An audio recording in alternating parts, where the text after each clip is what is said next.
హల్లెలూయా. కొద్దిగా ముందుకు జరుగుతాం, కొద్దిగా బాయ్స్ కూడా, సిస్టర్స్ కూడా కొద్దిగా ముందుకు రండి. జరగాలి, నన్ను వచ్చి జరపమంటారా? జరగండి అంటారు, కదులుతలే వీళ్ళు. వెనకాల వాళ్ళకి ప్లేస్ ఇస్తే కనుక వాళ్ళు కూడా వచ్చి కూర్చుంటారు. హల్లెలూయా. చేతులు నరకు తెలిపి దేవుని స్తోత్రం చెప్తామా? హల్లెలూయా. ప్రభు మిమ్మల్ని దీవించి ఆశీర్వదించి బలపరిచి నడిపించును గాక. వాక్యంలోకి వెళ్ళే ముందు అందరికి వచ్చిన పాటనే ఆంధ్ర క్రైస్తవ కీర్తనలో నుంచి నడిపించు నాన్న అన్న పాట అందరికి వస్తాయా? అందరు కలిసి పాడు. 74 కీర్తన సంఖ్య 74. నడిపించు నానామా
పాడేవాడు. రాజేష్ ఎక్కడే ఉన్నాడు. ఎంతమంది నిజంగా పాడినాం? దేవుడికి స్తోత్రం చెప్తాం ఒకసారి. హృదయపూర్వకంగా నేను పాడాను అని చెప్పగలిగే వారు ఉన్నారు ఇక్కడ. ఒకసారి మళ్ళీ పాడదాం. లోతైన చెల్లములలో లోతుగా విలువలమ్మా, లోబడుట నేర్పించు అన్న పాట మళ్ళీ ఒకసారి ఆ చరణాన్ని అందరం కలిసి మాట్లాడదాం. అన్ని కలిసి పాడదాము. లోతైన చెల్లములలో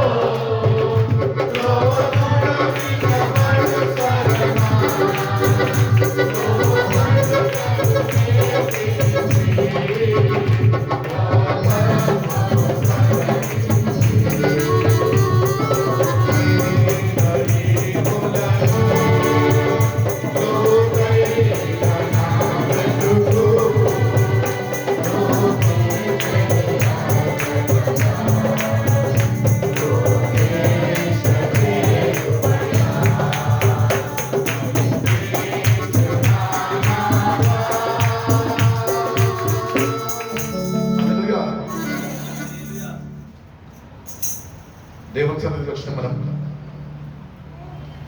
ఆయన వాక్యాన్ని ప్రతి ప్రార్థనకి వెళ్ళినప్పుడు వినేవారుగా ఉంటున్నాం. కానీ నిజంగా లోబడేవారుగా మనం ఉంటున్నామా? వాక్యాన్ని వినేవారికి అయితే బాగానే ఉంది మనతో, నీతోనైనా నాతోనైనా ఎవరితోనైనా వినేవారికి అయితే బాగానే ఉంది, కానీ లోబడము లేదు. అందుకనే దేవుని కార్యాలు మన జీవితంలో ఆయన జరిగించలేకపోతున్నాడు. మనం ఏదో సాధిస్తామని చెప్పి మనము ప్రయత్నిస్తుంటాము, కానీ దేవుని సహాయం చేయకుండా మనం ఏమీ చెయ్యలేము.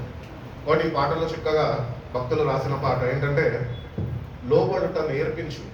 దేవుడిని అడగాలి, ప్రభా నీ వాక్యము నేను వింటుండగా విని విడిచిపెట్టేవాడుగా కాకుండా దానికి లోబడడం నాకు నేర్పించు. మనంతటా మనము ఏమాత్రము లోబడేవారము కాదు. మీ మమ్మీ డాడీ చెప్తే నువ్వు లోబడతావా? ఎదురు చెప్తావు.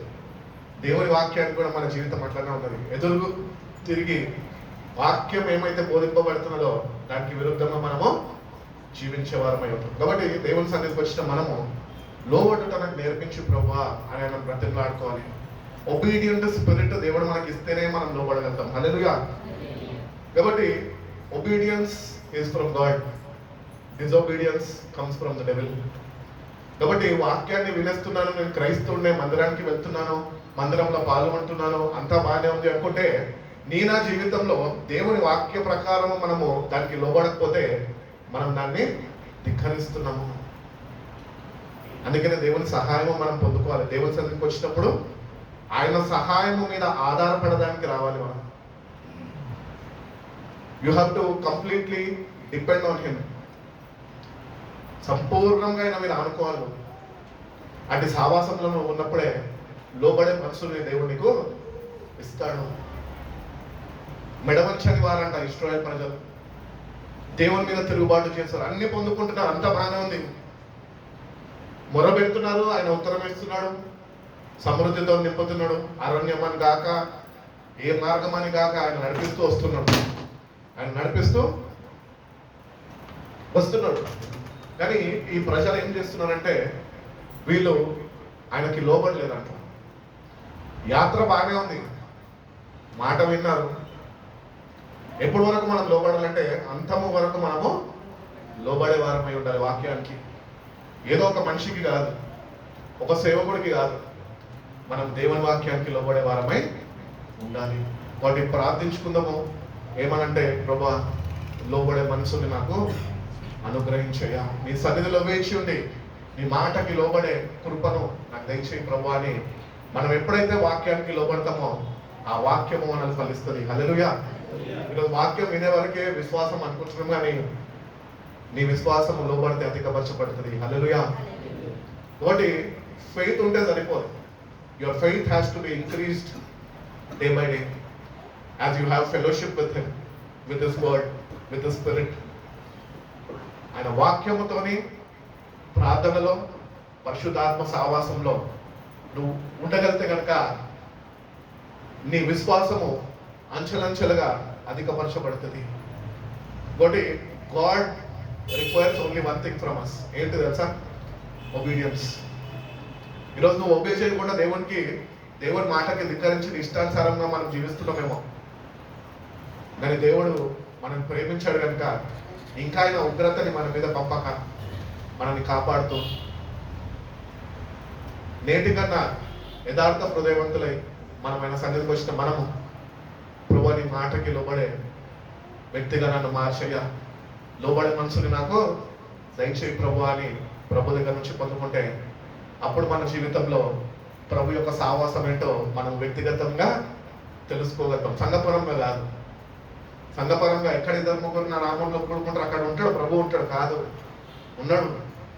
నువ్వు ఒంటరిగా ఉన్నప్పుడు కూడా నువ్వు అనుభవించాలని, నువ్వు వాక్యం చదువుతుండగానే నీతో మాట్లాడాలి. ఆయన వాక్యము నువ్వు చదువుతుండగా, ధ్యానిస్తుండగా నీలో ఉంటున్న మనోనేత్రాలు వెలిగింపబడాలి.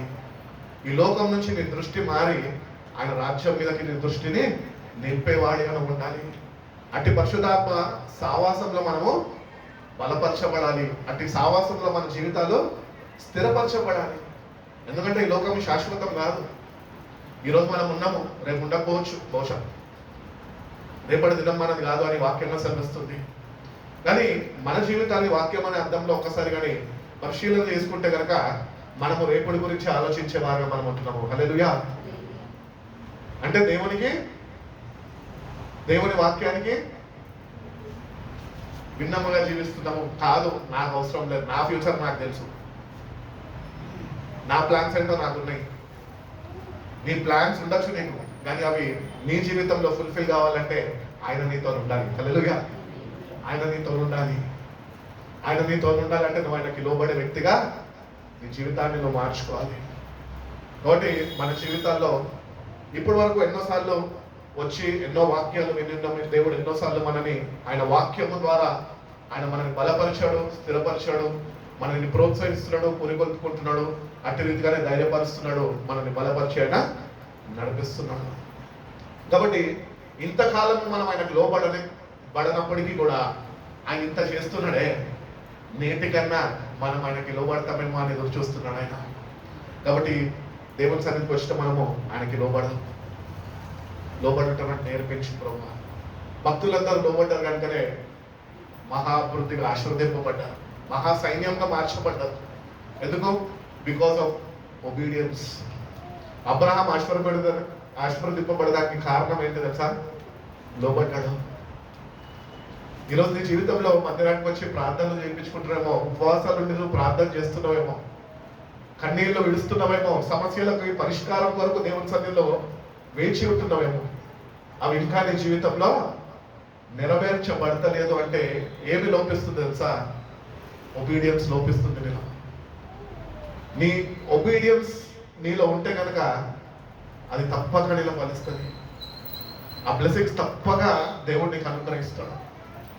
కాబట్టి let us just trust and obey. There is no other way to be happy in Jesus. ఆయనకి లోబడాల, విశ్వాసము కలిగి జీవించాలి. అప్పుడే దేవునితో మనం సావాసంలో నిలిచి ఉండగలుగుతాము. కాబట్టి మన జీవితాలు దేవునితో ఎట్టి రీతిగా నడిపింపబడుతున్నాయి. ఈరోజు నీ జీవితాన్ని నువ్వు పరిశీలన చేసుకుంటే కనుక ఆయనతో నీ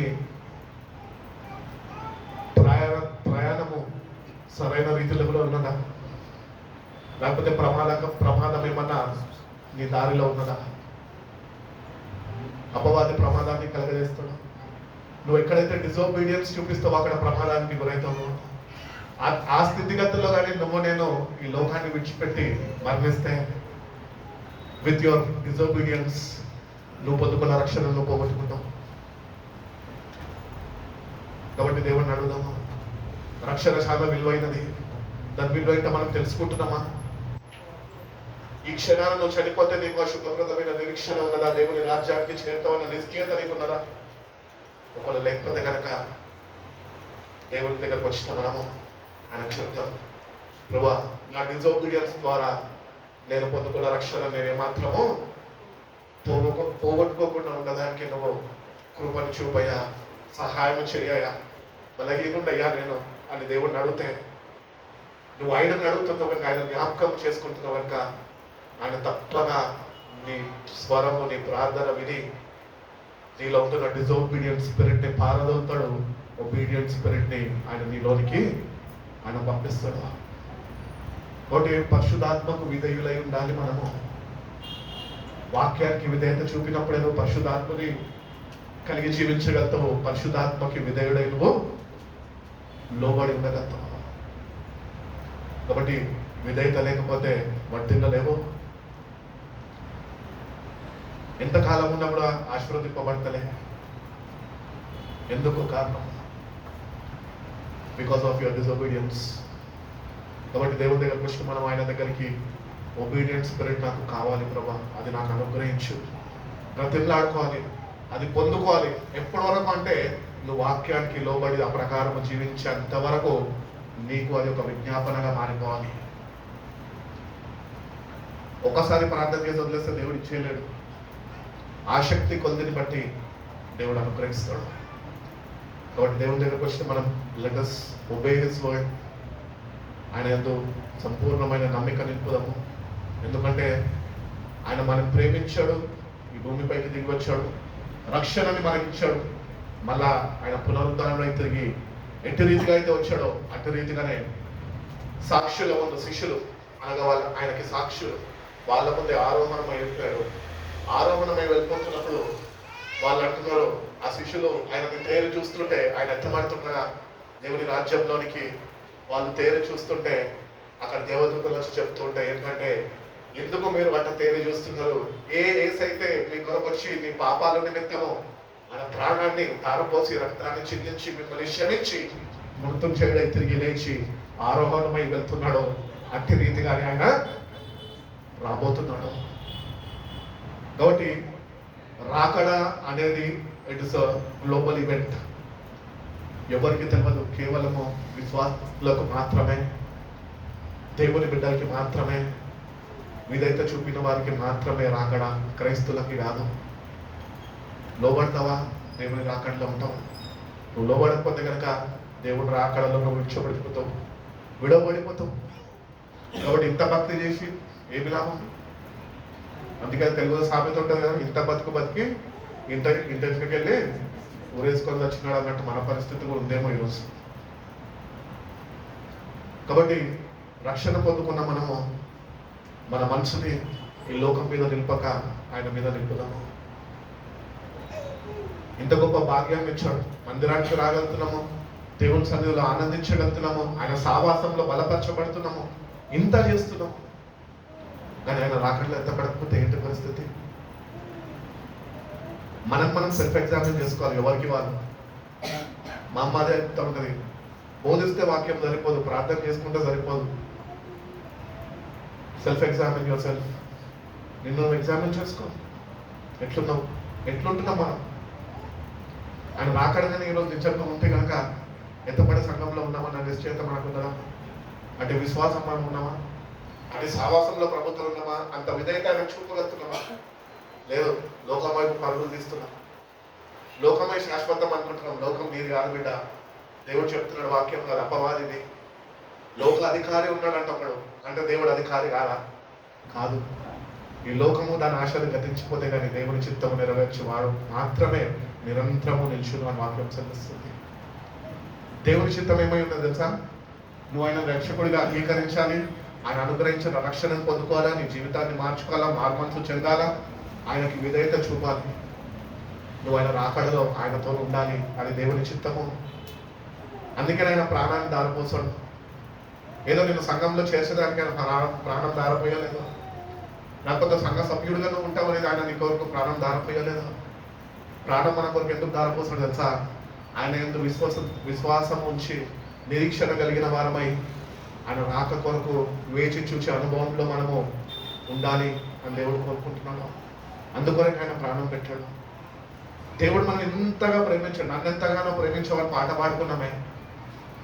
పాడే వరకైతే బాగానే ఉంది, కానీ నిజంగా మనల్ని ప్రేమించి ప్రాణం పెట్టి ఆయన తిరిగి రాబోతుండగా పాటలు పాడుకుంటూ ఆరాధనలు చేసుకుంటూ సంఘంలో జీవితాన్ని సరిచూసుకోక ముందుకు కొనసాగించేస్తుంటే కనుక ఆయన ఒకవేళ మధ్యాకాశంలోకి వస్తే పాట పాడిన నువ్వు, పాట పాడిన నేను, వాక్యం చెప్పిన నువ్వు, వాక్యం చెప్పిన నేను విడబడిపోతాం. కాబట్టి జాగ్రత్త వహిస్తాం. ఈ లోకంలో దేవుడిచ్చిన ఈ అమూల్యమైన రక్షణను పొందుకున్న మనము మన మనసుని సరిచూసుకుందాం ఒకసారి. ఈరోజు నీ హృదయము దేనిపై ఉన్నది? నీ హృదయంలో వేటితో నింపబడి ఉన్నావు నువ్వు ఈరోజు? నువ్వు చేసేవే రైట్ అనుకుంటున్నావు కదా? నేనైతే సేవకుడిగా చెప్పగలుగుతాను, నువ్వు ఏవైతే చేసేవి రైట్ అనుకుంటున్నావు దేవుని దృష్టిలో రాంగ్ అవి. ఎందుకంటే నువ్వు ఆయనకి లోబడే వ్యక్తిగా లేవు కాబట్టి నువ్వు తీసుకుంటున్న ప్రతి ఒక్క నిర్ణయము అది దేవుని చిత్తమో దేవుని చిత్తం కాదో జాగ్రత్త వహించు. ఉట్టి పుణ్యానికి ప్రమాదము తెచ్చుకోకు నీ దగ్గరికి. దేవుడిచ్చిన ఈ జీవితంలో రక్షణని కోల్పోకు. లేనిపోయినన్నింటినీ, లోకంలో ఉన్నవన్నింటినీ నీ హృదయంలో పెట్టుకొని లాస్ట్కి నీ రక్షణను పోగొట్టుకో. అందుకనే అంటాడు, ఒకటి లోకమంతా సంపాదించి వాళ్ళ ఆత్మని వాడు పోగొట్టుకుంటే వాడికి ఏమి ప్రయోజనం? ఈరోజు మందిరంలోనూ ప్రయోజకుడుగా ఉండొచ్చు, బాగానే ఉంది. కానీ నీ ఆత్మ పోతే ఎవడు బాధ్యత తీసుకుంటాడు ఈ ఆత్మకి? You are responsible for your own life. దేవుడు నిన్ను ప్రేమించి జీవితాన్ని నీ చేతిలో పెట్టాడు. ఈరోజు నువ్వు బ్రతికి ఉన్నావు అంటే ఆయన నీ కొరకు చనిపోయాడు. అట్టి రక్షణ పొందుకున్న మనము నిజంగా మన ఆత్మలను పోగొట్టుకుంటే ఏంటి పరిస్థితి? There is no second chance. రెండో అవకాశం ఇవ్వబడదు. బైబిల్ చెప్తుంది రెండో అవకాశం ఇయ్యాడు దేవుడు. కాబట్టి మన హృదయాన్ని సరిచూసుకొని నేటి నుంచన్నా ప్రభుపై నిలుపుదాం. ఆయన త్వరగా రాబోతున్నాడు. ఫ్యూచర్ ప్లాన్స్ కలిగి ఉన్నావేమో, ఆయన రాకలని ప్లాన్స్ అన్ని తారుమారైపోతాయి, ఉండవు, కొట్టివేయబట్టి. కాబట్టి క్షేమైన వాటి కొరకు కాదు, అక్షయమైన వాటి కొరకు మనము వాటి మీద మన మనసుని నిలుపాలి. మనం అన్ని గతించిపోయే వాటి మీద మనసు నిలుపుతాం. మనుషుల మీద, ఆస్తుల మీద, ధనము మీద, బంగారము మీద, లోకంలో ఉన్న వాటి మీద మన మనసుని నిలుపుతున్నాము. నువ్వు లోకంలో నీ మనసు నిలుపుతే కనుక నువ్వు దేవుని మీద ఎట్లన్నా నీ మనసు నిలుపులేవు. నువ్వు అది ఎన్నటికీ కాదు. అందుకనే అంటున్నాడు, ఉంటే నువ్వు వెచ్చగానే ఉండు, చల్లగానే ఉండు, నొరువెచ్చగా ఉండదు బిడ్డ. నువ్వు నాకు దేవుడు కావాలి, లోకం కావాలి, నా ఫ్యూచర్ నాకు ఉంది అని నువ్వు ప్లాన్స్ చేసుకుంటూ ఉంటే మంచిదే, కాదంటలే. కానీ జాగ్రత్త వహించు. నీ మనసును ఆయన మీద నిలిపితేనే ఆయన అనుగ్రహించిన రక్షణ నువ్వు పొందుకుంటావు. మత్తయి సువార్త కొండ మీద ప్రసంగంలో ఒక చక్కటి మాట అంటాడు చూడండి. మత్తయి సువార్త 6వ అధ్యాయము 21వ వాక్యము.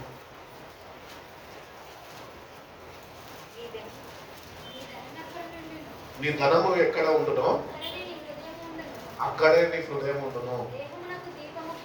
చాలమ్మా, నీ ధనము ఎక్కడ ఉండునో అక్కడే నీ హృదయము. ఈరోజు ఎవరు నీ ధనము? క్రైస్తవులందరికీ మన ప్రభునే మన ధనము అనాలి. అట్టి రీతిగా జీవించాలి. ప్రభునే ఆయన ధనవంతుడు, కానీ దారిద్రులైన మనని ధనవంతులుగా మార్చడానికి ఆయన దారిద్రుడు ఆయన అని వాక్యం సెలవిస్తుంది. కాబట్టి మన ధనము ఆయన అయి ఉండాలి, ఈ లోకం కాదు, లోకంలో ఉన్నవు కాదు. ఒకవేళ నీ ధనము మీద నీ మనసు నువ్వు పెట్టకపోతే, అది లోకంలో ఉంటే నువ్వు పొందుకున్న రక్షణ సింపుల్గా పోగొట్టేసుకుంటావు. అంటే ఒకటి నీ మనసు ఎట్లున్నది? ఈరోజు రక్షణ ఇచ్చాడు, ప్రేమించాడు, కరుణించాడు, కాపాడుతున్నాడు, ఆశీర్వదిస్తున్నాడు, అన్ని విషయాల్లో తోడుగా ఉండి ఆయన నడిపిస్తున్నాడు. కానీ నీ మనసు చూస్తే ఆయనకి సమీపంగా లేక ఈ లోకంలో వాటితోనే కొట్టుమిట్టాడుతుందేమో. జాగ్రత్త వహించు, నీ మనసు జాగ్రత్త. ఎర్మయ గ్రంథకర్త కూడా అంటాడు కదా, నీ హృదయం ఘోరమైన వ్యాధి గలదని. దాన్ని గ్రహించే నరుడు ఎవడు లేడు. ఎవరో మోసం చేయక్కర్లే మనని, మన హృదయమే మనం మోసం చేస్తుంది. వాటి నీ హృదయాన్ని ప్రభు మీద నువ్వు నింపగలిగితే కనుక నువ్వు ఎప్పటికీ మోసపోవు. హల్లెలూయా. ఆయన మోసం పోనీయండి.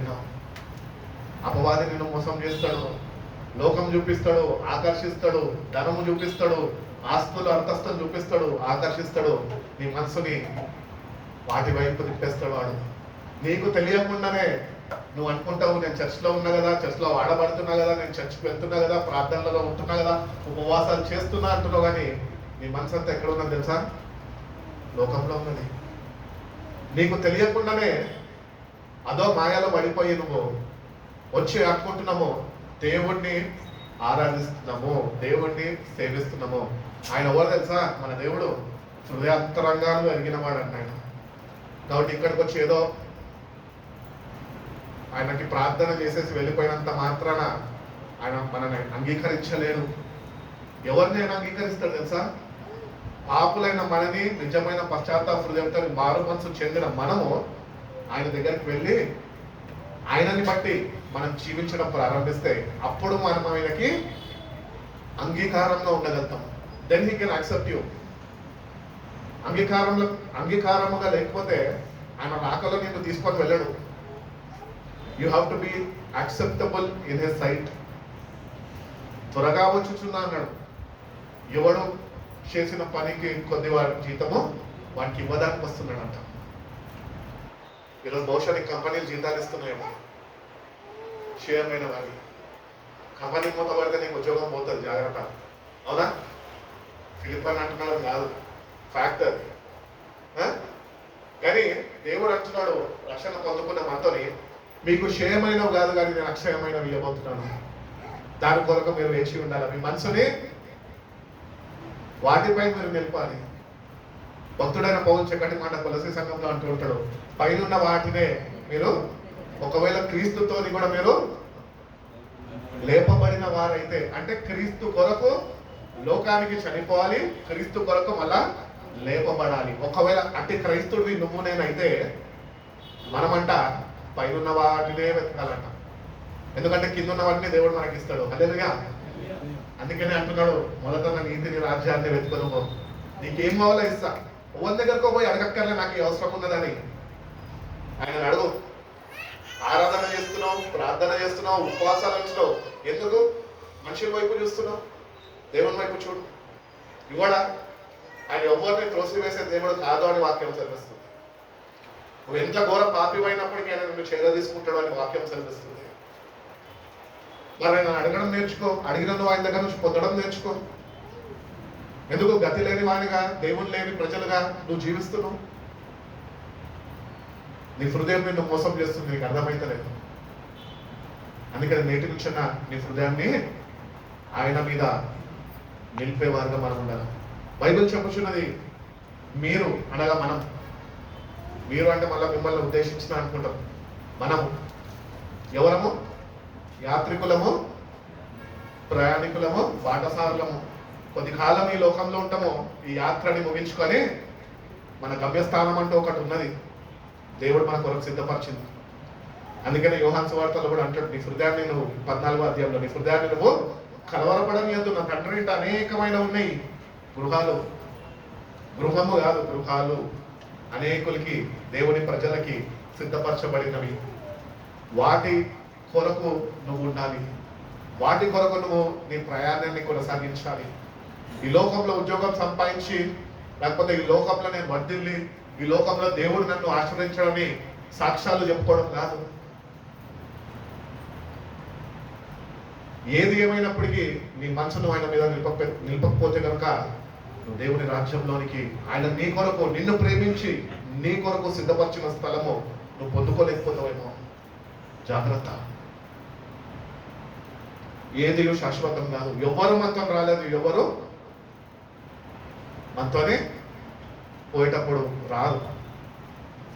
ఒంటరిగా వచ్చినామో ఒంటరిగా పోవాలి. పోతున్నాం మనం ఎక్కడికి పోవాలి? దేవుడు సిద్ధపరిచిన స్థలంకి పోవాలంటే నీలో ఊపిరి ఉన్నంత వరకు నీ మనసు ఆయన మీద నిలిపితేనే ఆయన చూపిన స్థలంలోనికి నువ్వు వెళ్తావు. నీ మనసు కానీ లోకం మీద నువ్వు ఉంచినావు అనుకో, ఆస్తుల మీద, అంతస్తుల మీద, బిడ్డల మీద, భార్య మీద, భర్త మీద, రక్త సంబంధం మీద నువ్వు ఉంచినావు అనుకో, ఆయన సిద్ధపరిచింది నువ్వు సింపుల్గా పోగొట్టేసుకుంటావు. ఈ లోకంలో దేవుడు కుటుంబాన్ని స్థిరపరిచాడు, స్థాపించి ఉన్నాడు. ఒకరు ఒకరికి తోడుగా ఉంటున్నాం అంతే. ఇది గాడ్స్ గ్రేటెస్ట్ ప్లాన్. నరుడు ఒంటరిగా ఉండడం మంచిది కాదన్నాడు. ఎందుకన్నాడు? ఇద్దరు కలిస్తేనే ఏమైనా చేయగలుగుతాం, ఒక్కరు కలిసి ఏమీ చేయలేరు. కాబట్టి ఈ లోకంలో ఉంటున్న మనము ఈరోజు మన మనసును ఆయన మీద నిలుపుతేనే దేవుడిచ్చే రాజ్యాన్ని నువ్వు పొందుకుంటావు. కాబట్టి నీ మనసుని ఈ లోకంలో ఎక్కడ దేని మీద నిలుపకు. ప్రార్థనలో కూర్చున్నప్పుడు ప్రార్థన అయిపోయి బైబిల్ మూసేసినాక లోకం అంటే కాదు, కుదరదు దేవుని దగ్గర అట్లా. కాబట్టి మన మనసుని సరిగ్గా చూసుకొని, దేవా నా మనసుని ఈ రాజ్యం మీద, పైన వాటి మీద ఎట్టి రీతిగా నేను వెతకాలో నాకు నేర్పించు, అట్టి జ్ఞానము నాకు దయచేయి ప్రభా, అట్టి సహాయము నాకు అనుగ్రహించు ప్రభా, అట్టి సావాసంలో నన్ను నడిపించు ప్రభా అని అడగాలి. కాబట్టి ఈ వాక్యాన్ని ధ్యానిస్తున్నప్పుడు యాత్రికుల ధ్యానాంశాలు, meditations of a Christian living. ఒక క్రైస్తవుడు ఈ జీవితము జీవిస్తుండగా ఏమి ధ్యానిస్తూ జీవించాలి వాడు అంటే, వాడు దేవుని రాజ్యాన్ని బట్టి వాడు ధ్యానిస్తూ జీవించాలి. ఒకటి చాలా మంది they meditate on the word of God, దివారాత్రులు దాన్ని ధ్యానించువాడు అని భక్తుడు సెలవిస్తున్నాడు. కాబట్టి దేవుని వాక్యాన్ని మనం ప్రతిదినము ధ్యానిస్తేనే అది మనకు జీవాన్ని ఇస్తుంది. ఆ వాక్యంతో నువ్వు నింపబడితేనే నువ్వు దేవునికి విధేయత చూపగలుగుతావు. వాక్యంలో చదివి అంగీకరించగలితేనే అది నీలో విశ్వాసము పుట్టిస్తుంది. నామకార్థ క్రైస్తవుడిగా ఉంటే కనుక ఏమీ లాభం లేదు. దేవుణ్ణి అడగాల, మొహమాటం లేకుండా అడగాలి దేవుణ్ణి, ప్రభువా నాలో ఉన్న నామకార్థ క్రైస్తవ జీవితము తీసివేయ్యా, నిజమైన క్రైస్తవ జీవితం, నీ ఆత్మతో నీ శక్తితో నింపబడిన క్రైస్తవ జీవితము నేను జీవించి కృపను నాకు దయచేయి ప్రభువా అని దేవుణ్ణి మనము అడగాలి. అడుగుతేనే దేవుడు మనకు అనుగ్రహిస్తాడు. కాబట్టి మనందరము సిద్ధపడి ఉండాలి. దేనికి సిద్ధపడాలి? ఆయన రాక కొరకు సిద్ధపడాలి. నీ పనులు చేసుకోనికి దేవుడిని ఇక్కడ ఉంచలే, ఆయన రాజ్యంలోనికి నువ్వు చేర్చబడాలని నిన్ను ఇంకా సజీవ లెక్కలో ఉంచాడు. ఒకవేళ నిన్ను కానీ దేవుడు మర్చిపోయి ఉండి నువ్వు చనిపోయి ఉంటే కనుక దేవుని రాజ్యము చేరలేని స్థితిగతుల్లో నువ్వు పట్టబడి ఉన్నావు. అందుకనే ఇంకా నిన్ను బ్రతికిస్తున్నాడు, నన్ను బ్రతికిస్తున్నాడు. ఈ క్షణంలో మనం చనిపోతే ఎట్టి పరిస్థితుల్లో పరలోక రాజ్యాన్ని మనము చేరేవారుగా లేమేమో. ఎందుకంటే నీ మనసు ఈ లోకం వాటి మీద ఉన్నదేమో. బయట చెప్తున్నా కదా, ఈ లోకంలో ఏమున్నది? నేత్రాశ, చూసిందల్లా కావాలి, శరీరాశ అనుభవించాలి, జీవపు డబ్బం లేకపోయినా గొప్పలు చెప్పుకోవాలి. మన జీవితాలు సేమ్ వాక్య ప్రకారమే ఉంటున్నాయి. చూసిందల్లా మనసు పెడుతున్నాం. ఇంకా ఎవరిని విమర్శించదు కానీ చెప్తున్నా. ఫర్ ఎగ్జాంపుల్ షాపింగ్ పోయేమనుకో, ఒక డ్రెస్ నచ్చింది అనుకో, ఫర్ ఎగ్జాంపుల్ ఒక షర్ట్ నచ్చింది అనుకో, అబ్బాయిలు అనుకుంటాం, అమ్మాయిలు అంటే మళ్ళీ బాధపడుతుంది. ఒకటి నచ్చింది అనుకో, మనం ఇంటికి వచ్చి పండుకున్న దినం నుంచి మళ్ళీ నెక్స్ట్ టైం షాపింగ్ వెళ్ళేంత వరకు నీ మనసులో నీ మాట ఏముంటుంది తెలుసా? ఆ షర్ట్ నాకు కావాలి, ఆ షర్ట్ నేను వేసుకోవాలి, ఆ షర్ట్ నేను ఎట్టి రీతిగా అన్నా కొనుక్కోవాలి. ఉద్యోగస్తులు అయితే కొనుక్కుంటారు, లేనలు అయితే అడుక్కుంటారు. అమ్మ నాకు ఇది కావాలి, నాన్న నాకు అది కొనిపెట్టాలి. కాబట్టి మన మనసు అంతా ఎక్కడ ఉంటున్నది? ఆ షర్ట్ మీద, అంటే లోకం మీద. కాబట్టి లోకం మీద దేని మీద ఉంచదు. దేవుడు నీకు ఇచ్చిన ఈ జీవితంలో నీకు ఏమి అవసరమో అది ప్రతి ఒక్కటి ఆయన ముందుగానే నీ కొరకు సిద్ధపరిచి పెట్టాడు. ఆకాశాల పక్షులను చూడండి, అవి విత్తవు, అవి కోయవు, కానీ వాటికన్నా శ్రేష్ఠులు మనం కాదా? ఆ కొట్టుల్లో దాచిపెట్టుకోకూడదంట. మనం ఏం చేస్తున్నాము? సంపాదించి మూట కడుతున్నాము. ఒక వ్యక్తి అనుకున్నాడంట, ఏమనుకున్నాడంట తెలుసా? నేను బాగా సంపాదించాలి, బాగా కష్టపడాలి, నా పిల్లల కొరకు, నా భార్య కొరకు చక్కగా అదేమంటారు మ్యాన్షన్స్ కట్టించి నేను అప్పుడు సంతోషంగా ఉండాలనుకుంటున్నాను. పాపం కష్టపడుతూ దేవుడు ఆశీర్వదిస్తూ కొద్ది మొత్తానికి భార్యను ప్రేమించడానికి భార్య కొరకు ఒక తాజ్మహల్ లాంటి మ్యాన్షన్ కట్టిండు అనమాట. మన ఆయన కట్టిండు కదా, అక్బర్, షాజహాన్ కట్టిండు కదా. అట్లనే కట్టిండంట. ఎందుకు? భార్యను ప్రేమించి. ఆయన మనసు అంతా ఎక్కడ ఉన్నది? భార్య ఆశయాల్ని నెరవేర్చాలని ఒక పట్టుబట్టున్నాడు, అది సాధించాలి. కాబట్టి ఇప్పుడు ఏం చేస్తుండు? కష్టపడ్డాడు, పాపం భార్యను ప్రేమించడం కానీ కట్టించాడు. అనుకున్నాడు, నా భార్యకి ఇచ్చినాక మన పాత జీవితం అంతా మారిపోతుంది, మనము కొత్త ఇంట్లోకి వెళ్ళబోతాము, అక్కడ మేము సంతోషంగా భార్య పిల్లలతోనే ఆనందించి నేను సంతోషంగా నా జీవితాన్ని ముందుకు కొనసాగించగలుగుతా అనుకున్నాడు. కానీ ఏ రోజైతే ఆ గృహప్రవేశము లేకపోతే ఇనాగరేషన్ జరిగిందో ఆ రోజు ఆ కష్టపడిన వ్యక్తి భార్యను ఎంతగానో ప్రేమించి, బిడ్డలు ఎంతగానో ప్రేమించి, ఎంతో ధనాన్ని వాళ్ళ కొరకు చెమట కార్చి కష్టపడి ఆ ఇనాగరేషన్ డే రోజు అందరూ సిద్ధపడి వెళ్తుండగా ఆయన కూడా వాళ్ళతో కలిసి ఆ గృహంలోనికి వెళ్ళాడు. గృహం దగ్గరికి వెళ్ళి ప్రార్థన చేయించి మాస్టర్తోని రిబన్ కటింగ్ దగ్గర పోతుంటే దేవుడు అడిగాడంట, నీ జీవితం ఏ పాటి వాటిది? ఏ పాటిది నీ జీవితము?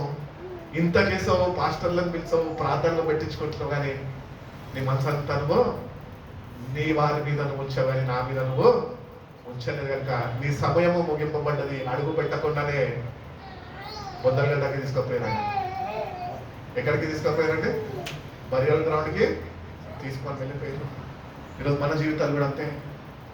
దేనికో ప్రాకులాడుతున్నాము, ఏదో సాధించాలనుకుంటున్నాం, కానీ నీ మనసు నువ్వు ఈ యాత్రలో ఆయన మీద నువ్వు నింపకపోతే కనుక నువ్వు ఏవైతే అనుభవిస్తావు అని అనుకొని కష్టపడుతున్నావో అవి నువ్వు అనుభవించకుండా అవి నువ్వు విడిచిపెట్టే రోజు ఒకటి రాబోతున్నది. కాబట్టి జాగ్రత్త. Life is very fresher. గాజు వంటిది జీవితం. ఒకసారి కింద పడితే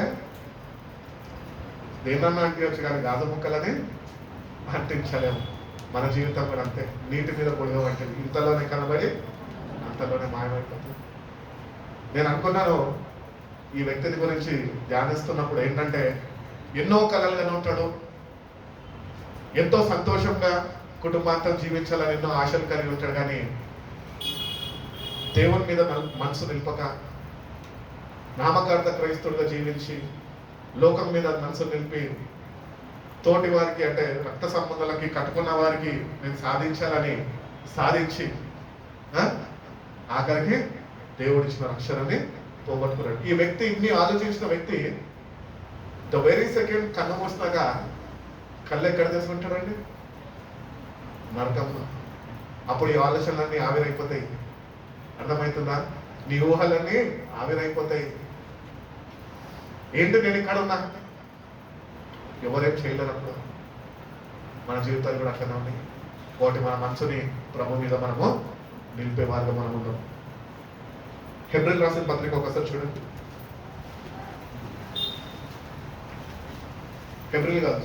కొలస్సీయులకు రాసిన పత్రిక 3వ అధ్యాయము 1 నుంచి 2 వాక్యాలు. మీరు క్రీస్తుతో కూడా లేపబడిన వారైతే పైనున్న వాటిని వెతుకుడి. అక్కడ క్రీస్తు దేవుని కుడిపార్శ్వమున కూర్చొని ఉన్నాడు. పైనున్న వాటి మీదనే గాని భూ సంబంధమైన వాటి మీద మనసు పెట్టుకొనబడి.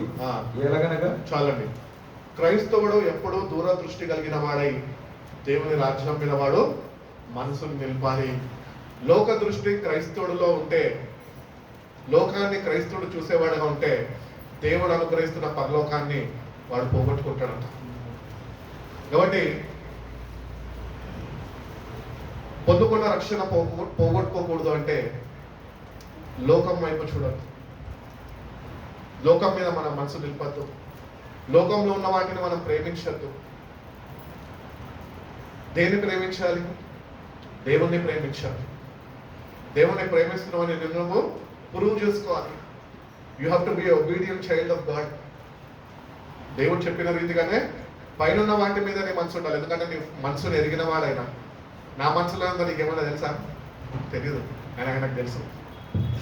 కాబట్టి మనం సరి చూసుకోవాలంటే ఆయన ఎరిగిన వాడు ఉన్నాడు ఒకడు. ఆయన నీ మనసును చూస్తున్నాడు, దేని మీద నిలిపి ఉన్నావు. రక్షణ పొందుకొని కూడా అసలు రక్షణకి మనము అర్హులం కాదు. దేవుని రాజ్యాంగంలోనికి ఏమాత్రము అర్హత లేని వారం మనం. అయినప్పటికీ కూడా దేవుడు మనం ప్రేమించాలి, ఇస్తామని చెప్పాడు. కానీ మనం ఏం చేస్తామంటే సరే అని పుచ్చుకున్నాం, పొందుకున్నాము రక్షణ, కానీ మనసునంతా ఆయన ఇవ్వబోతున్న వాటి మీద నిలపక ఇక్కడ ఉన్న వాటి మీద నిలిపినాము కనుక వాటితోనేమో గతించిపోతావు అని వాక్యం చెప్తుంది. కాబట్టి మనం పొందుకున్న రక్షణ మనం పోగొట్టుకోకూడదు అంటే కనుక పైన వాటినే వెతికేవారుగా మనం ఉండాలా, క్రీస్తు కొరకే జీవించేవారుగా మనం ఉండాలా. క్రీస్తుతోని లేపబడిన వారు అయితేనే చేయగలుగుతారు. హల్లెలూయా. అందరు క్రైస్తవులు చేయలేరు. క్రీస్తుతోని కూడా లేపబడిన అంటే వాళ్ళని వాళ్ళు క్రీస్తుతో కూడా సిలువ వేసుకొని వాళ్ళు లోకంకి సిలువ వేయబడి క్రీస్తు కొరకు క్రీస్తు ప్రేమని చాటి చెప్తూ వాళ్ళు ముందుకు కొనసాగేవాళ్ళు. కాబట్టి వాళ్ళ వల్లనే ఇది జరుగుతుంది, అంతేగాని నీ వల్ల నా వల్ల అయితే జరగదు. ఎందుకంటే మన మనసు ఈ లోకంపై మనం నింపి. మత్తయి సువార్త 24వ అధ్యాయము 44వ వాక్యం చూడండి.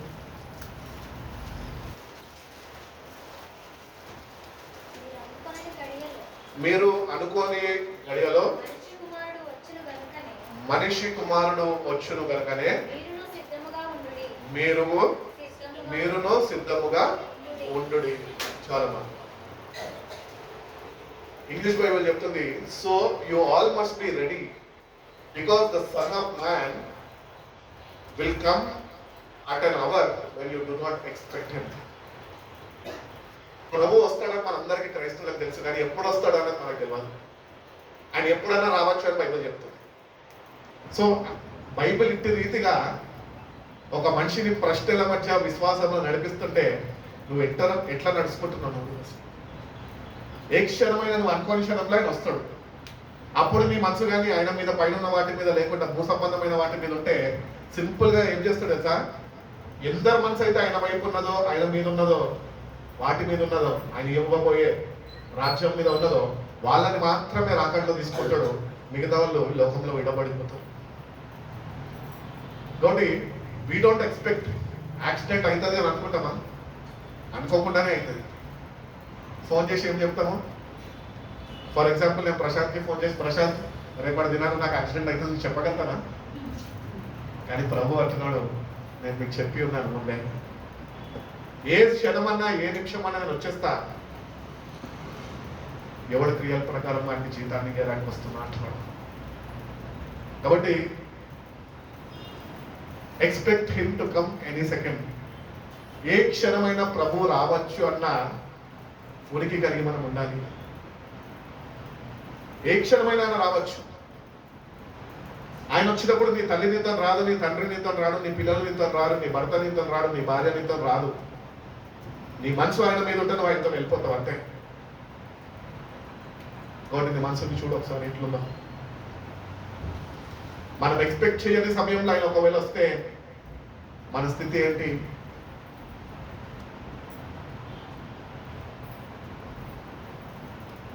మరణాత అంటే ప్రభు రమ్ము అని చెప్తారు. నిజంగా అనుభవం నీకున్నదా? అటు సిద్ధపాటు నీకున్నదా? అటు రీతిగా దేవుని రాజ్యానికి సిద్ధపడిన క్రైస్తవుడైన మనము, క్రైస్తవులమైన మనం దేవుని రాజ్యం మీద నిలిపి ఆయన ఎప్పుడైనా వస్తే నేను వెళ్ళడానికి సిద్ధంగా ఉన్నానా క్రైస్తవ జీవితంగా జీవిస్తున్నామా? అంత ఇంకా లోకం వైపు నీ మనసు నిలిపి దేవుడు అనుగ్రహిస్తున్న అక్షయమైన వాటిని నువ్వు నిర్లక్ష్యపరుస్తున్నావేమో జాగ్రత్త వహించు అని తెలియజేస్తున్నా. హెబ్రీయులకు రాసిన పత్రిక చూడండి ఒకసారి. హెబ్రీయులకు రాసిన పత్రిక 10వ అధ్యాయము 24-25 వాక్యాలు.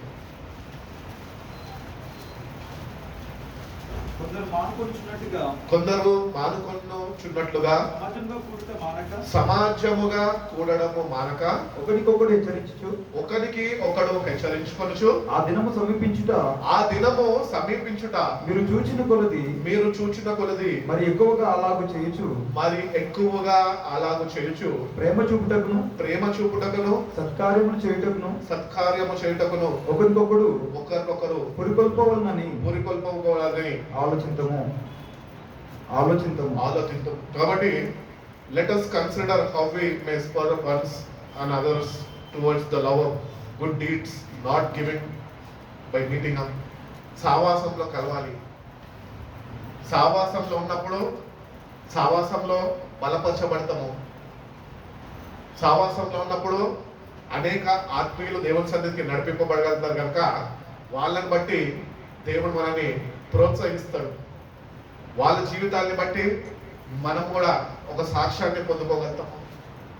అటు సాక్ష్యాన్ని కాపాడుకోవాలంటే నువ్వు సావాసంలో నిలిచి ఉండాలి. సావాసంలో నిలిచి ఉన్న నువ్వు ఏమి చేయాలంటే ఆయన ఏ క్షణమైనా రావచ్చు, నేను ఆయనని చేరుకోవాలన్న ఆ శ్రద్ధ నీకు శ్రద్ధ వహిస్తూ సంఘంలో ఉన్నప్పుడే. మనం లోకంలో ఇంటిలో ప్రార్థన చేసుకునే క్రైస్తవులుగా ఉంటే ఉండము. సావాసము మానద్దంటున్నాడు. ఆత్మీయులు, ఆత్మతో నింపబడిన వారు, సంఘము దేవుని ఆత్మతోనే నడిపింపబడాలి. సంఘంలో అందరూ ఆత్మీయులుగా మారాలి, క్రైస్తవులుగా ఉండద్దు.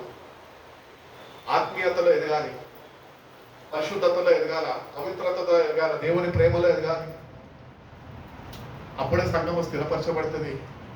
స్థిరపరచబడ్డం అంటే భూమి మీద సంఘం కట్టుకోవడం కాదు, ఆయన రాజ్యానికి చేరడానికి తగిన సిద్ధపాటు కలిగి ఉంటుంది సంఘం. ఆ సంఘంలో మనం కూడా సభ్యులమే. We are also the members of the church. కాబట్టి ఒకరినొకరు బలపరచుకోవాలి. ఏమని బలపరచుకోవాలి? ప్రభు నేను ఆశీర్వదిస్తాడులే, ఇట్లా బలపరచుకోవాలా? దేనికి బలపరచుకోమంటున్నాడు వాక్యంలో? ఆయన ఎప్పుడన్నా రాబోతాడు. పక్కన వాళ్ళకి చెప్పు, ఏమో చెప్పాలి. ఒకసారి చెప్పండి పక్కన వాళ్ళకి, యేసయ్య ఏ క్షణమైనా రాబోతున్నాడు, కాబట్టి మనందరము ఆయనని కలుసుకోవడానికి తగిన సిద్ధపాటు కలిగిన వారమై ఉండాలి. ఆమేన్. కాబట్టి ఆయన ఎప్పుడైనా వస్తాడు. ఈ మాటలతో ఒకరినొకరు బలపరచుకోండి అంటున్నాడు. మందిరానికి వచ్చినప్పుడు సేవకులు చెప్తా ఉంటారు, దేవుని సన్నిధికి రా, 7 వారాలు రా, 21 రోజులు రా, ప్రార్థనలలో ఉండు, దేవుడు తప్పక ఆశీర్వదిస్తాడు. లేదు లేదు లేదు, లోకం గతించిపోతుందని వాక్యం చెప్తున్నారు. అంత్యదినాల్లో సువార్త తప్పు ద్రోవ పట్టిస్తున్నారు. దేవుని వాక్యమే చెప్తున్నారు, కానీ మనుషులను ఎటు నడిపిస్తున్నారు? ఆశీర్వాదం వైపు ఆకర్షిస్తున్నారు, లోకం వైపు నడిపిస్తున్నారు. దేవునికి దేవుడికి ఇస్తాడు. దేవుని దగ్గర లేకనా నీ దగ్గర తీసుకుంటాడు ఆయన. నీ దగ్గర లేకనే రక్షణ ఆయన నీకు ఇవ్వడానికి వచ్చాడు. అర్థమవుతుందా? కాబట్టి సంఘానికి వస్తున్నప్పుడు దేవుడు ఆశీర్వదిస్తాడు, దేవుడు కార్యం జరిగిస్తాడు. పక్కన వాళ్ళకి చెప్పడం కాదు, ప్రోత్సహించడం కాదు. ఏమని ప్రోత్సహించుకోవాలి తెలుసా? క్రైస్తులు, ఆత్మీయులు, ఆయన రాబోతున్నాడు, ఆయన రాక కొరకు మనం తగిన సిద్ధపాటు కలిగి ఉండాలి. ఇటు ప్రోత్సాహము సంఘంలో ఉండాలి. ఇటు ప్రోత్సాహము లేకుండా ఎప్పుడు చూసినా కూడా you come to the presence of God, God will bless you. You give to God, God will bless you. ఎప్పుడు చూసినా ప్రాస్పారిటీ గాస్పెలే. అంటే వీళ్ళందరూ క్రైస్తులు ఒక మనస్తత్వం కలిగి ఉన్నారు. ఏంటంటే ఈ లోకంలో స్థిరపడిపోదామన్న ఒక ఆలోచన ఉంది వాళ్ళకి. అంటే క్రైస్తులు అనే మనం ఉండరు. మనం ఈ లోకాన్ని ఏ క్షణమైన ఏ నిమిషమైనా విడిచిపెట్టి వెళ్ళిపోయే క్రైస్తులుగా మారిపోవాలి మనం. అప్పుడే కాబట్టి ఏ సంఘానికి వెళ్తున్నప్పటికీ కూడా ఆ సంఘంలో నీకు ప్రభు యొక్క రాక యొక్క ప్రోత్సాహము నీకున్నదా? నీ తోటి ఆత్మీయులు నిన్ను ప్రోత్సహిస్తున్నారా ఆయన రాక కొరకు? అటు ఆత్మీయ స్నేహితులు నీకుంటున్నారా? అటు ఆత్మీయతలో నువ్వు నడిపింపబడుతున్నావా? ప్రభు ఏ నిమిషమైనా రాబోతాడు. కాబట్టి నన్ను నేను హెచ్చరించుకుంటూ, వాక్యము చేత నన్ను నేను సరి చూసుకుంటూ, నా కుటుంబాన్ని, నా పిల్లల్ని, నా కుటుంబాన్ని, నా స్నేహితులని హెచ్చరించే ఆత్మీయుడిగా నేను ఉంటున్నానా? లేవు మనం అట్లా. మనం ఎట్లున్నాం తెలుసా? ఏం కాదు, కొద్దిగా wait on God, he will do miracles. Miracles కాలం అయిపోయింది. దేవుడు చేస్తాడు, ఇప్పటికి కూడా చేస్తాడు. కావాలంటే నీ విశ్వాసం కొద్ది నువ్వు అద్భుతాలు చూస్తావు. నీలో విశ్వాసం లేకపోతే మెరికల్స్ నీ జీవితంలో ఎప్పటికీ జరగవు. కాబట్టి సంఘానికి నడిపింపబడుతున్న మనము, అది ఏ సంఘం అయినా కానీ అది క్రీస్తు యొక్క శరీరం అని గుర్తించండి. ఈ డినామినేషన్స్ అన్నీ కాదు, క్రీస్తు యొక్క శరీరము సంఘం అంటే. కులాలు ఎట్టి రీతిగా ఉన్నాయి, అట్లనే డినామినేషన్స్ కూడా పెట్టుకున్నారు. నేను మాలా, నేను మాదిగా, నేను ఇది, నేను అది అంటారు. అట్లనే ఇక్కడ క్రైస్తవులు ఏమంటున్నారు? నేను బాప్టిస్టు, నేను మెథడిస్టు, నేను పెంటెకోస్టు. వీళ్ళు ఒకడు ఉన్నాడు పరలోక రాజ్యంలో. చెప్తున్నా, భాషలు మాట్లాడినంత మాత్రాన పరలోక రాజ్యంలో ఉంటే నేను ఇప్పటికీ నేర్చుకునేటువంటి.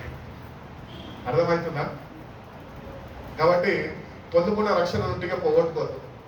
సావాసంలో నడిపింపబడుతున్న నువ్వు సావాసంలో వచ్చి నువ్వు బలపరచబడాలి. అట్టి రీతిగానే దేవుడు రాబోతున్నాడు అన్న ప్రోత్సాహము మాటలు వింటుండగా మనని మనము సరిచూసుకొని మన జీవితాలు ఆయనకి అంకితము చేయాలి. అప్పుడే దేవుడిచ్చే రక్షణ నువ్వు పొందుకుంటావు అని దేవుడు తెలియజేస్తాడు. కాబట్టి ప్రోత్సాహము అనేది చాలా ప్రాముఖ్యము.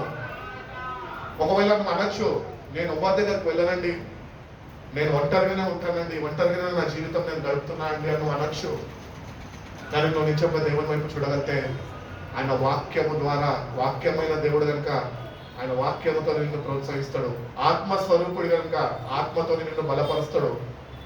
ఆత్మశక్తితో నేను నిలుపుతాడు కనుక ఆయన పరిశుద్ధ రాకడ కొరకు నిన్ను సిద్ధపరుస్తాడు. కాబట్టి మనం ఒంటరి వాళ్ళం కాము. దేవుని మాటల ద్వారా ప్రోత్సాహము పొందుకొని ఆయన అనుగ్రహించబోతున్న రాజ్యం కొరకు ఆసక్తి కలిగిన వారమై మనము సిద్ధపడాలి. ఎప్పుడైనా ఇచ్చేస్తాడు దేవుడు.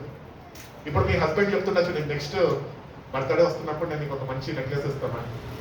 So you will be waiting.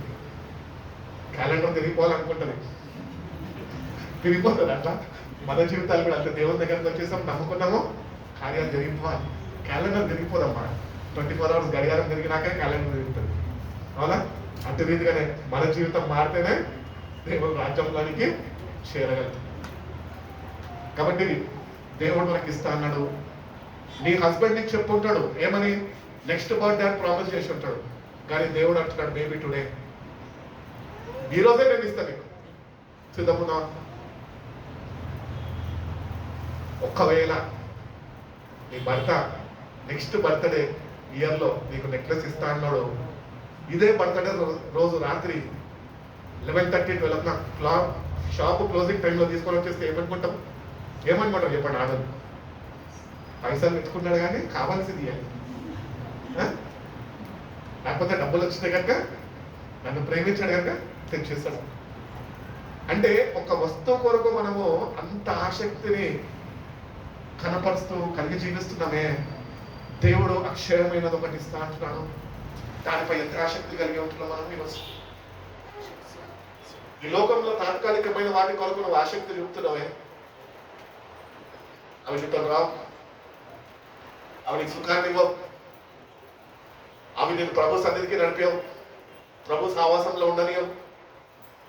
ఈ లోకంలో నువ్వు ఏవైతే సాధించుకుందాం అనుకుంటున్నావు చూడు, అవన్నీ నేను ప్రభుకి దూరంగా చేసేస్తాయి. గుర్తుపెట్టుకో, దేవుని రాజ్యం సంపాదించుకో చాలు. శిష్యులు వచ్చి అడిగారంటే ఏసయ్య ఏమని అడిగారు? అయ్యా మేము నీ నామంలో ప్రార్థన చేస్తాడు, దెయ్యాలు పోతున్నాయా? మీరు దెయ్యాలు పోతున్నాయని సంతోషిస్తుంది బిడ్డ. మీరు దేనికి సంతోషించాలి తెలుసా?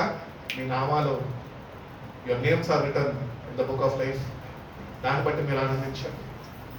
దేవుడు నీ పేరు ఆ పరలోక రాజ్యంలో స్థిరపరిచాడు.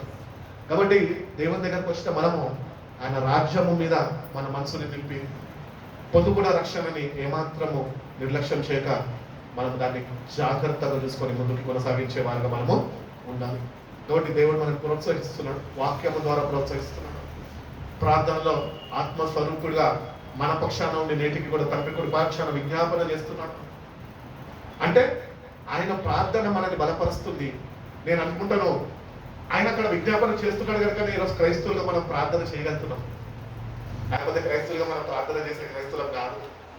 ఎందుకంటే దేవుడిని ఎరగని వారము, నామకార్థ క్రైస్తవులము, పేరుకే దేవుడు బిడ్డలం, కానీ అపవాది సంబంధాలు మీరు అంటున్నాడు దేవుడు.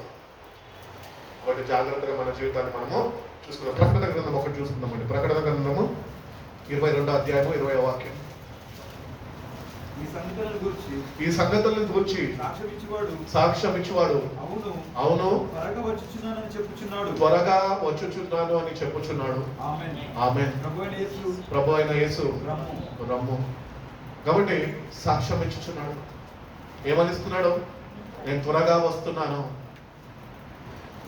యేసు ప్రభు కొరకు పాత నిబంధన కాలంలో ప్రవక్తలందరూ ఒక దైవ కుమారుడు భూమి మీద జన్మిస్తాడు, మానవుల యొక్క రక్షణని అనుగ్రహిస్తాడు అని వాళ్ళు ఎంతకాలమైతే ఆ ప్రవచనాలు నెరవేర్పులోనికి వాళ్ళు వెయిట్ చేసి ఆ ఫుల్ఫిల్మెంట్ చూసారో, ఈరోజు నేటి సార్వత్రిక సంఘము ఆ ప్రాపసీస్ అన్ని ఎట్టి రీతిగా అయితే ఫుల్ఫిల్మెంట్ లోకి వచ్చాయో అట్టి రీతిగానే ఈ మాటలు కూడా ఫుల్ఫిల్మెంట్ లోకి రాబోయే రోజులు దగ్గర పడ్డాయి. This will be fulfil. దేవుడు దీన్ని ఫుల్ఫిల్ చేస్తాడు. త్వరగా వస్తున్నా అన్నాడు. ఎవరో చెప్పలే, శిష్యుల ద్వారా చెప్పలే మనకి. ఆయననే స్వయంగా ఆయన ఆత్మ స్వరూపుడిగా ఆయన మనతో చెప్తున్నాడు. ఏమనంటే నేను త్వరగా వచ్చుచున్నాను.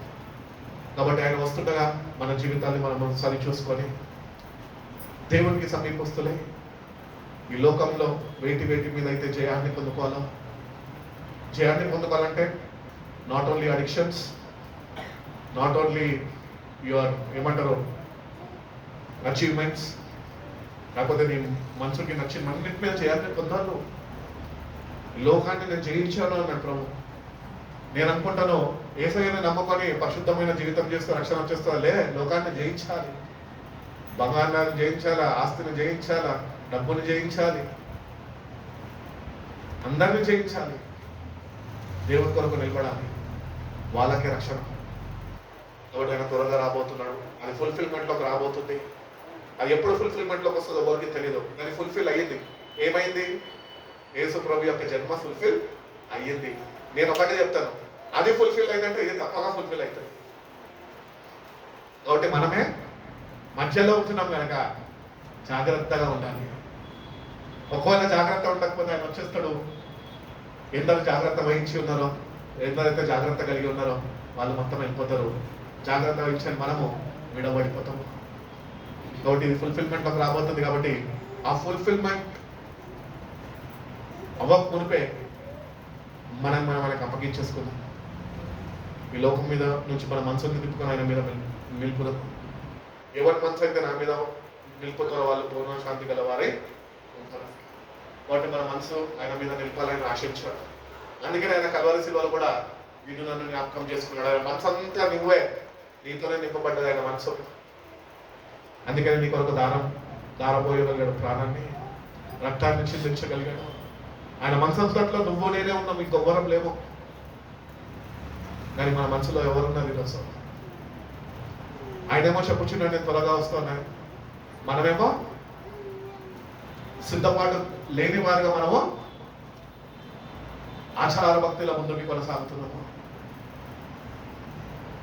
కాబట్టి జాగ్రత్త వహించి మన జీవితాన్ని మనము సరి చూసుకున్నాము. పేతురు రాసిన మొదటి పత్రిక 4వ అధ్యాయం 7వ వాక్యంలో, మొదటి పేతురు రాసిన పత్రిక 4:7, అయితే అన్నిటికీ అంతము సమీపమై ఉన్నది కాగా మీరు స్వస్థ బుద్ధి గలవారై ప్రార్థనలు చేయుటకు మెలకుగా ఉండుడి. క్రైస్తవుడుగా ఉండి ప్రార్థన చేసుకుంటే సరిపోదు, కానీ క్రైస్తవుడు ప్రార్థనగా మారిపోవాలి. హల్లెలూయా. క్రైస్తవ జీవితం అంటేనే ప్రార్థన జీవితం. మందిరానికి రావడం కాదు క్రైస్తవ జీవితం. మందిరంలో వాడబడడం కాదు క్రైస్తవ జీవితము. మందిరంలో గుర్తింపు పొందడం కాదు క్రైస్తవ జీవితము. ఏంటి క్రైస్తవ జీవితం అంటే? మెలకువగా ఉండి ప్రార్థన చేయడమే క్రైస్తవ జీవితం. మన వెనకాల మన పితరులు ఎంతమంది భక్తులు, సేవకులు దేవుని రాజ్యం కొరకు వాళ్ళ జీవితాన్ని సమర్పించుకొని వాళ్ళు అన్ని నశించుచున్న ఆత్మలని దేవుని వైపు తిప్పగలిగారు, నడిపింపబడగలిగారు. అంటే వాళ్ళందరూ ఏం చేసిండ్రు? వాళ్ళందరూ ప్రార్థన చేసిండ్రు. ప్రార్థన ఆయుధము వాళ్ళు ధరింపజేసుకున్నారు. క్రైస్తుడు అనే గుర్తింపు ఉన్నా లేకపోయినా కూడా వాళ్ళు ప్రార్థనలో దేవుడితోని పోరాడారు. ఈరోజు పోరాటం నువ్వు ఎవరితో పోరాడుతున్నావు? లోకంతో పోరాడు. లోకంలో ఉన్న వాటితో పోరాడు, కానీ మనుషులతో పోరాడదు. మనుషులు నీతో శాశ్వత కాలం ఉండరు. కానీ నువ్వు ఈ లోకంతో పోరాడితే, ఈ లోకం వాటితో పోరాడితే అవి నిన్ను నిత్య నాశనానికి అవి తగలడతాయి, నిన్ను కూడా తగలవేస్తాయి. కాబట్టి ప్రార్థన కావాల, మెలకుగా ఉండి ప్రార్థన చేయమంటున్నాడు. అన్నిటికీ అంతము సమాప్తం అయింది అంటున్నాడు. The end of all things is here. ఎవడు దాన్ని ముందుకి పొడిగించలేడు, కొద్దిగా ఎవడు తగ్గించలేడు. స్వస్థ బుద్ధి కావాలి మనకి. దేవుని అడగాలి, స్వస్థ బుద్ధి దయచేయి.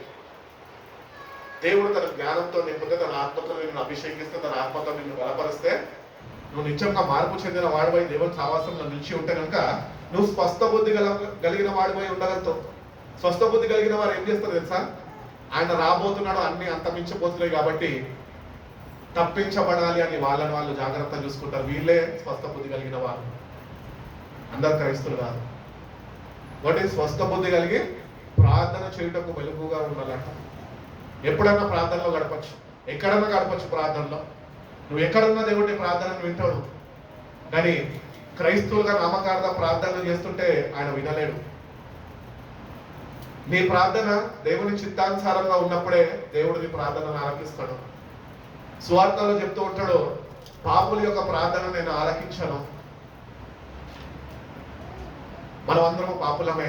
బైబిల్ చెప్తున్నది, భేదం ఏమీ లేదు, అందరూ పాపము చేసి దేవుడితో సావాసం కోల్పోయారు, మహిమను కోల్పోయారు.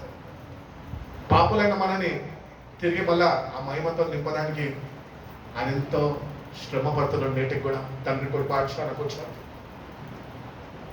కాబట్టి స్వస్థ బుద్ధి కలిగిన వారమై ప్రభు రాబోతుండగా నేను ఆయనను కలుసుకోవాలి. నాకు ఈ లోకం శాశ్వతం కాదు, నాకు ఈ ఎన్ఆర్జీ గాస్పుల్ చర్చ్ శాశ్వతం కాదు, ఇక్కడ ఉన్నవారు శాశ్వతం కాదు. నా ప్రభు వస్తే నేను అందరిని విడిచిపెట్టి వెళ్ళిపోవాలి. ఎవరి మీతో వస్తారో అది దేవుడి రాజ్యంలో చూసుకోవచ్చు. తర్వాత ప్రశాంత్ వస్తాడా, నేను వస్తాడా, జాషాన్ వస్తాడా, సతీష్ వస్తాడా, అంత ఆత్మీయులమైతే స్వస్థ బుద్ధి కలిగిన వారమైతే దేవుడిచ్చిన రక్షణను బట్టి శ్రద్ధ వహించి అందరూ అక్కడ కలుసుకుంటారు.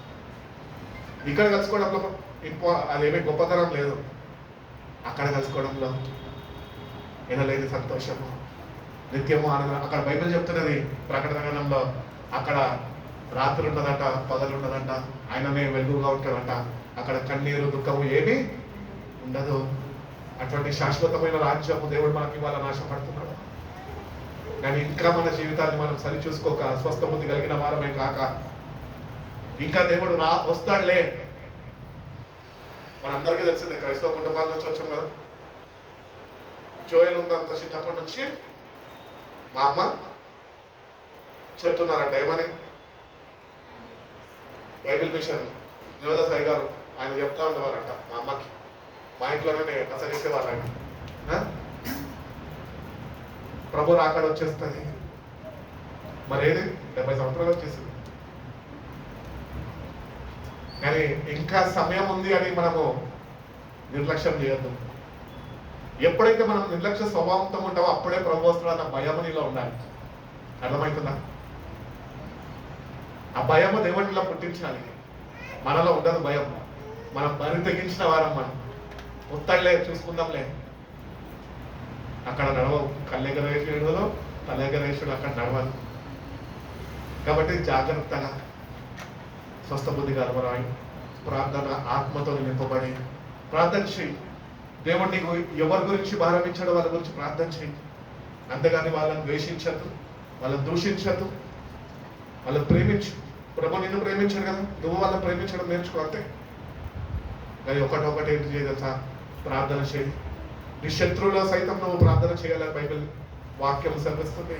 అది దేవుని యొక్క ఆజ్ఞ. అది it is your responsibility to pray for your enemy. నేను ఎవడైతే అవమానపరుస్తుంటే వాటి గురించి ప్రార్థన చేయడం నీ బాధ్యత. అది దేవుడు పెట్టాడు నీకు భారంగా.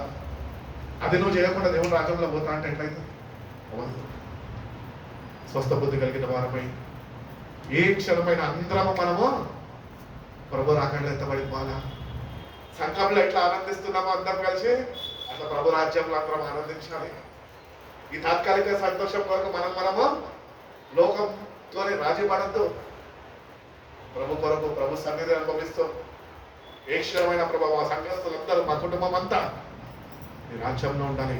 అట్టి ప్రార్థనగా నువ్వు మారిపోతేనే ప్రభు రాకడలు నువ్వు ఎత్తపడేవాడిగా ఉండగలుగుతావు. కాబట్టి ప్రార్థన అనేది దేవుడు మనకిచ్చిన ఆయుధము. నువ్వు మోకరించి ప్రార్థన చేస్తే అపవాది కూడా వెళ్ళిపోతుంది నీ దగ్గర నుంచి. నువ్వు మోకరిస్తేనే వాడికి భయం పుట్టుకొని వస్తుంది. మోకరించే క్రైస్తుడుగా నువ్వు ఉండాలి. దేవుడి సన్నిధిలో దేవుడి ముఖాన్ని చూసే క్రైస్తుడుగా నువ్వు ఉండాలి. నామకార్థ క్రైస్తవ జీవితం ఆపేద్దాం. ఏదో పేరుకి బైబిల్ చదవకపోతున్నా, ఏదో పేరుకి ప్రార్థన చేసుకున్నాము, ఏదో పేరుకి ఆయనతో సావాసంలో ఉన్నాము, సావాసానికి చర్చకు వెళ్తున్నాం కాదు. వచ్చేయి, భ్రమ నుంచి బయటకు వచ్చేయి. Come to reality what the word of God is teaching you.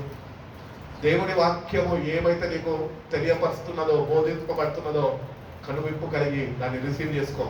నువ్వు రిసీవ్ చేసుకుంటే సరైన రీతిలో నువ్వు నడవగలితేనే రాకడలో నువ్వు ఎత్తపడగలుగుతావు. ప్రభు అని పిలిచి ప్రతివాడు పరలోక రాజ్యంలోనికి. ఈ అన్యులతో చెప్పలే, క్రైస్తవులతోనే చెప్తున్నాడు, మనతోనే చెప్తున్నాడు. కాబట్టి ఇక్కడ లోకంలో ఉన్నప్పుడు ఆపదలో ఉంటే ప్రభు అంటే ఆదుకుంటాడేమో, కానీ ఆ దినాన ప్రభు అంటే ఆదుకోడు. ఆయన విడిచిపెట్టి వెళ్ళిపోతాడు. మళ్ళీ ఇంకెప్పుడు ప్రభువులో చూడలేవు. మనం ఎటువంటి ఎటువంటి విశ్వాసము, ఎటువంటి నిరీక్షణ, ఎటువంటి ఆసక్తిని మనం కలిగి ఉండాలంటే క్రైస్తవులుగా, నేను నా సిలువ వేయబడిన యేసయ్యని చూడబోతున్నాను. ఆయన నీ కొరకు ఎట్టి రీతిగా అయితే కల్వరి సిలువలో ఆయన గాయపరచబడ్డాడు, ఆ యేసయ్య నీకు ప్రత్యక్షం కాబోతున్నాడు. ఇంకా పౌలు చెప్తున్నాడు, భక్తుడు పౌలు చెప్తున్నాడు ఏంటంటే, రక్షణ పొందుకొని ఇంకా మీరు ఆయన గాయపరుస్తున్నారేమో, సిలువ వేస్తున్నారేమో, పాపాన్ని క్షమిస్తాడని గాయాన్ని మానుకోలేము మనము. పాపాన్ని తుడిచివేస్తాడు ఆయన, రక్తం చిందించాడు, మర్చిపోతాడు.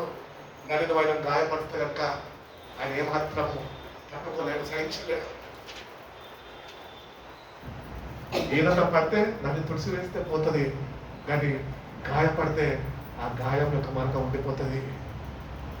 ఒక భయం కలిగి ఉండాలి. మనం ఏంటి తెలుసా, ఆయనని మనం చూడబోతుండగా ఆయన శరీరం మీద అన్ని గాయాలు చేసి ఉంటాం మనం. ఒకసారి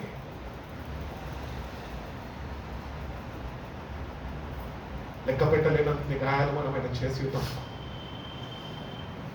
ప్రభు అయినా కూడా ఈ రోజుకి మనల్ని భరిస్తున్నాడు.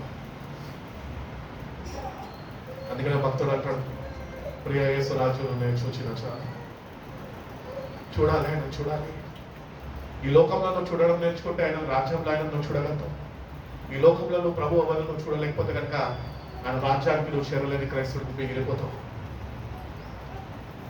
కాబట్టి ఇంకా ఏమాత్రము మన జీవితాల్లో ప్రభు ఇచ్చిన రక్షణ నిర్లక్ష్యం చేయక, ఇంకేమాత్రము మన ప్రవక్తల ద్వారా కానీ మన జీవితాల ద్వారా కానీ నా ప్రభు గాయపరచకుండా ఉండాలని, చేసిన ప్రతి ఒక్క పాపము ఆయన కార్చిన గాయాల చేత మనము బాగుపడాలని, మన పాపాలు క్షమింపబడాలని ప్రభుని వేడుకుంటే కనుక ప్రభు తప్పక మనకి సహాయం చేస్తుంది. కాబట్టి రాకడ అంశం అనేది నిర్లక్ష్యం చేయొద్దు. ఈ ఆదివారం నుండి వచ్చే ఆదివారం కొరకు ప్లాన్ చేసేసుకుంటాం, వచ్చే శుక్రవారం కొరకు ప్లాన్ చేసేసుకుంటాం, అన్ని ప్లాన్స్ చేసుకుంటున్నాం. కానీ ఒక రోజు నీ ప్లాన్స్ అన్ని విరిగిపోతాయి.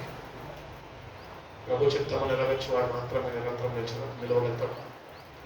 వాటి ప్రభు ఇచ్చిన రక్షణని చేత పట్టుకొని కృతజ్ఞతలై దేవుని సన్నిధిలో, ప్రభా నేను మిమ్మల్ని ఎదుర్కోబోతుండగా లింగారైతుడుగా, వాక్యము చేత ఉత్కృష్టం చేసి స్వస్థబుద్ధి కలిగిన వాడై, ప్రార్థన జీవితం కలిగిన వాడై, ప్రార్థనలో నీ రాక కొరకు కనిపెట్టే అనుభవాలు కూడా నన్ను నడిపించు ప్రభు అని దేవుడు నడవాలి.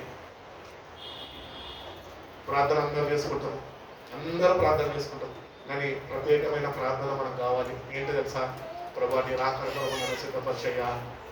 ఏ క్షణమైన నువ్వు రాబోతున్నావు, సిద్ధపాటు లేని వాడుగా నేను అంటున్నాయి. మనం ఒకసారి జ్ఞాపకం చేసుకొని తగిన సిద్ధపాటు నాకు కలుగు చేయ్యా. కానీ ప్రతినిత్యము దేవుడిని మనము ప్రార్థనలో పెరుగులాడగలితేనే ఎత్తబడే సమయంలో నువ్వు ఉండగలుగుతావు. వాటి పెరుగులాడు దేవుడితో, ఇది లేదు అది లేదు అని దేవుడికి చెప్పకు. దేవుడికి తెలుసు నీకేమి ఇయ్యాలో ఏమి ఇయ్యద్దు. వెంపర్లాడకు రోగంలో ఇవి కావాలి అవి కావాలి, అక్కడికి ఇక్కడికి పరుగులు తీయకు. నిలిచి ఉండవు. ఇచ్చిన జీవితంలో దేవుని కొరకు నిలబడడం నేర్చుకో. ఆయన రాకలో ఎత్తబడే క్రైస్తవుడిగా నువ్వు సిద్ధపడిపోవాలి. ఆయన రాగానే ఆయనతో నువ్వు ఆయన రాజ్యంలోనికి 7 సంవత్సరాల విధిలోనికి నువ్వు చేరుకోవాలి. దేవుడు అటువంటి కృప మనందరికీ అనుగ్రహించి మనం బలపరిచి నడిపించును గాక. కలమోసుకున్న ప్రార్థన చేసుకుంటాం. పరిశుద్ధుడా, ప్రేమ కలిగిన సేవా గొప్ప దగ్గరైన మమ్మల్ని ఎంతగానో ప్రేమించి ప్రభా, నెలమొత్తములైన మమ్మల్ని కాచి కాపాడి ప్రభా, ఈ ఆఖరి దినాన ప్రభా, పునరుద్ధాన దినమునందు ప్రభా, నీ మందిర ఆభరణంలో ఇంత నిధిగా కూడుకొని ప్రభా, నీ పరిశుద్ధ నామాన్ని స్తుతించడానికి, కీర్తించడానికి, కొనియాడడానికి, నీ సన్నిధి అనుభవించడానికి, నీ జీవపు మాటలు వినడానికి నేను నువ్వు చూపిన కృపను బట్టి, నువ్వు చేసిన సహాయాన్ని బట్టి నీకు వందనాలు ప్రభా. అవును ప్రభా, మా హృదయం ఎక్కడ ఉన్నది అని నువ్వు ప్రశ్నిస్తున్నావయ్యా. యథార్థ హృదయంతోనే అయ్యా మా హృదయం లోకంలో ఉన్నదని చెప్పేవారు మేము లేమయ్యా. ఒక్కసారి మమ్మల్ని జ్ఞాపకం చేసుకోండి. బతుకున్న రక్షణ నిర్లక్ష్యం చేసేవారుగా మేము ఉండకూడదు ప్రభా. శ్రద్ధ వహించి ప్రభా, పొందుకున్న రక్షణనైనా భయపతోనూ వణుకుతోనైనా జాగ్రత్తగానైనా ముందుకు కొనసాగించుకునే కృపను సహాయాన్ని మాకు దయచేయండి ప్రభా. నీ ఎదుట మేము నిలబడాలయ్యా, నేను ఒకరోజు ఎదుర్కోవాలయ్యా. నీ సహాయం లేకపోతే నేను మిమ్మల్ని చూడలేమయ్యా, నేను చేరుకోలేము తండ్రి.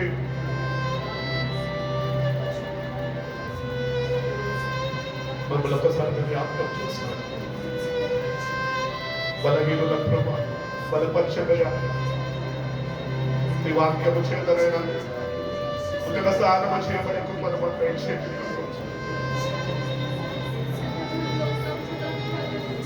మీరే మీ సహాయాన్ని మాకు అనుగ్రహించండి.